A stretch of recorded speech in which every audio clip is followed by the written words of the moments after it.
मुंबई केंद्रशासित करा अशा पद्धतीचं सभागृहामध्ये वक्तव्य केलेलं आहे, कर्नाटकामध्ये वक्तव्य केलेलं आहे। याचा पहिल्यांदा शिवसेना उद्धव बाळासाहेब ठाकरे पक्षाच्या वतीनं मी निषेध व्यक्त करतो।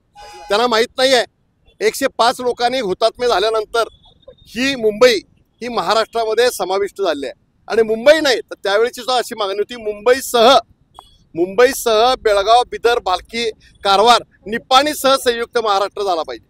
म्हणून आमची मागणी अशी आहे की आमचा जो भाग तुमच्याकडे आहे, आमची जी 865 गावं तुमच्याकडे आहेत ती पहिल्यांदा आम्हाला तुम्ही महाराष्ट्राला द्या। आणि दुसरी गोष्ट की केंद्र सरकार आणि राज्य सरकारला कुठं तर दाखवून द्यायचं की आम्ही कानडी लोकांच्यावर आहोत आणि मराठी लोकांच्यावर नाही आहोत आणि म्हणून महाराष्ट्राच्या बद्दल मुंबई केंद्रशासित करा अशा पद्धतीचं वक्तव्य केलं हे आम्ही सहन करणार नाही आहे। एक सांगून ठेवतो, परवा आम्ही सांगितलं होतं की तुम्ही परवाच्या वेळेला महामेळाव्याला परवानगी दिली नाही, पण महामेळाव्याला परवानगी दिली तेव्हा मी तुम्हाला सांगितलं की तुमच्या मंत्र्यांना आम्ही फिरून दिलं नाही, तुमच्या आमदारांना फिरून दिलं नाही। परवा अंबाबाईच्या मंदिरामध्ये आमदारांना आम्ही फिरून दिलं आहे। अरे सौदी, जर हिंमत असेल तर कागल सोड आणि कोल्हापुरामध्ये कागलच्या बॉर्डरला फक्त ये, तुझे नाही कापडं पाडली तर आम्ही सांगत नाही आहे हे त्याला आम्ही आव्हान करतो आणि त्यांना असं स्वीकारायचं तर त्यांनी यावं कोल्हापुरात।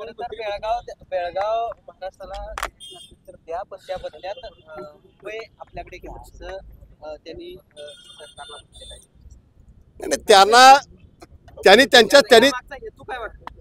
त्यांना त्यांच्या मागचा हेतू म्हणजे एक तर सगळ्यात पहिल्यांदा लक्ष विचलित करणं आणि अजूनही लक्षात ठेवा मुंबई ही महाराष्ट्राची राजधानी आहे, पण मुंबई महाराष्ट्राची राजधानी असेल तर या भारत देशाची जी अस्मिता आहे, या भारत देशामध्ये सर्वात जास्त आर्थिक केंद्र असणारी जर कुठलं जर गाव असेल तर ते मुंबई आहे।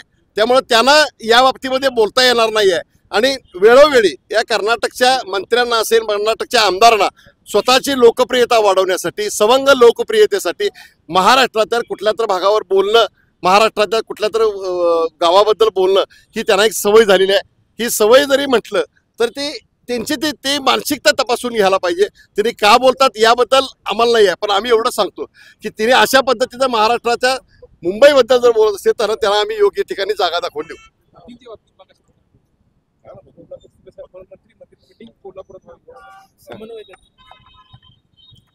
महाराष्ट्र एकीकरण समितीनं नागपूरमध्ये हिवाळी अधिवेशनामध्ये आंदोलन केलं।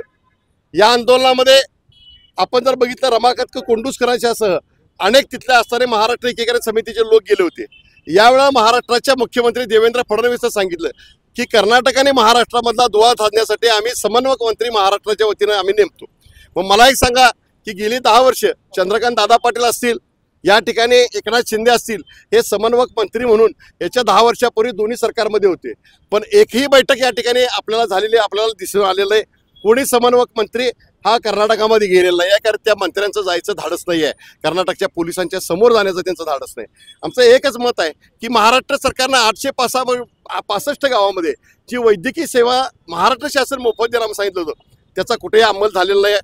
त्याचबरोबर जेवढ्या सुविधा शासनाच्या आहेत त्या सर्व सुविधा त्यांनी द्यायला पाहिजेत। आणि माझं म्हणणं आहे लाडकी बहीण योजनेचे 2100 रुपये हे सुद्धा महाराष्ट्रातल्या सर्व गावांना त्यांनी दिले पाहिजेत असं माझं या ठिकाणी एक मागणी आहे, कारण ते मराठी लोक आहेत, आमच्या महाराष्ट्रातले गावं त्या ठिकाणी जरी असली ती, आणि समन्वयक मंत्री जर नेमत असाल तर तो जाणारा धाडसी मंत्री असावा। त्याचबरोबर या अधिवेशनानंतर आम्ही अशी मागणी करत होतो शिवसेना उद्धव बाळासाहेब ठाकरे पक्ष आणि महाराष्ट्र एकीकरण समितीच्या वतीनं की या समन्वयक मंत्री असतील किंवा यावर कोण नेमणूक असेल किंवा या महाराष्ट्राचे गृहमंत्री असतील यांनी तातडीनं कोल्हापुरामध्ये बैठक घ्यावी।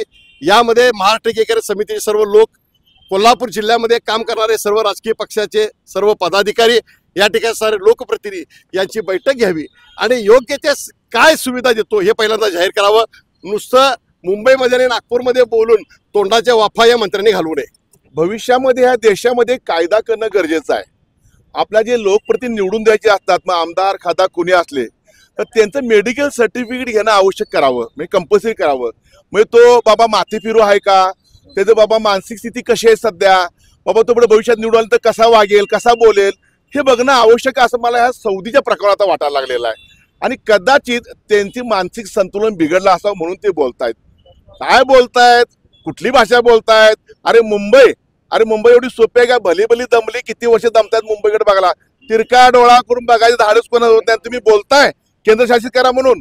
आदित्य साहेबांनी एवढ्या वर्ष आयोगावर आम्ही अभ्यास केलेला आहे, उद्धव साहेब मोठे साहेब म्हणजे शिवसेना प्रमुख आम्ही पूर्णपणे त्या सीमा भागातील मराठी बांधवांची आम्ही एकनिष्ठ राहिलो आणि भविष्यामध्ये राहणार आहे.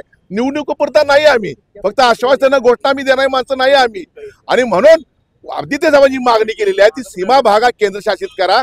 त्याला कुठंतरी डायरेक्शन चेंज करण्यासाठी हे सौदी बोलतायत. सौदीना ह्या देशात उपचार होऊ शकत नाहीत. कदाचित मी विनंती करीन त्या सरकारला, असं जर मानसिक स्वतः त्यांचं बिघडलं असेलच तर त्यांना सौदी अरेबियाला पाठवा. तिथं खूप दवाखाने चांगले आहेत आणि त्यांना समाधान मिळेल की आपण काय बोललो ते खरं का खोटं. आणि ह्या महाराष्ट्राबद्दल असे परत वक्तव्य करू नका. मुंबईबद्दल महाराष्ट्राबद्दल नाही तर इथले शिवसैनिक, इथला मराठी माणूस ह्या महाराष्ट्रातला, तुम्ही इथून जर काय बोलायला धाडस केलं तर कपडे फाडतील, एवढं लक्षात ठेवा.